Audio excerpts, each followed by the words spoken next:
दुसऱ्यांची मुलं राज्यसभा लोकसभेवर जातात, तोच न्याय मलाही लावा म्हटलं होतं. राज्यसभेवरून मंत्री छगन भुजबळांनी व्यक्त केली खदखद. उमेदवारीला भाजपनं नकार दिल्याचं वृत्तही फेटाळलं. राजेंद्र जैन यांचा राज्यसभेसाठी उमेदवारी अर्ज दाखल. सुनील तटकरे, प्रफुल्ल पटेल, भुजबळांच्या उपस्थितीत भरला अर्ज.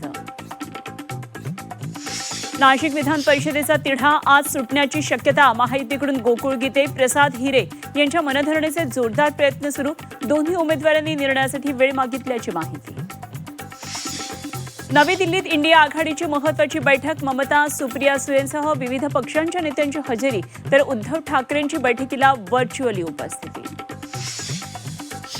उपमुख्यमंत्री एकनाथ शिंदे आज दिल्ली दौऱ्यावर. दिल्लीतील शिवसेनेच्या राष्ट्रीय कार्यकारिणीच्या बैठकीसाठी शिंदे दिल्लीला रवाना. नीट फेरपरीक्षेसाठी एनटीएकडून विशेष खबरदारी. पेपर सेटर्स, अनुवादकांना 21 जूनपर्यंत गुप्त ठिकाणी ठेवणार. मोबाईल, इंटरनेट, स्मार्टवॉचवर पूर्णपणे बंदी.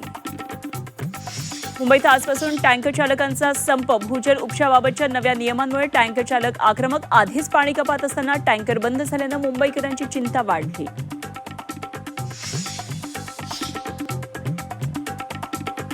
राज्यातील अनेक ठिकाणी पावसाचा तडाखा. नांदेड, नाशिक, कोल्हापूर, परभणीमध्ये पावसामुळे नुकसान. वादळी वाऱ्यामुळे अनेक घरांचे पत्रे उडाले.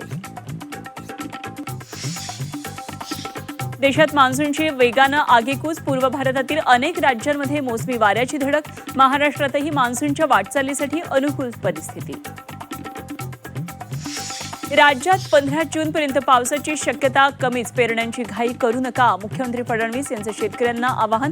तर राज्यातील 353 पैकी 181 तालुक्यांवर दुष्काळाचं सावट.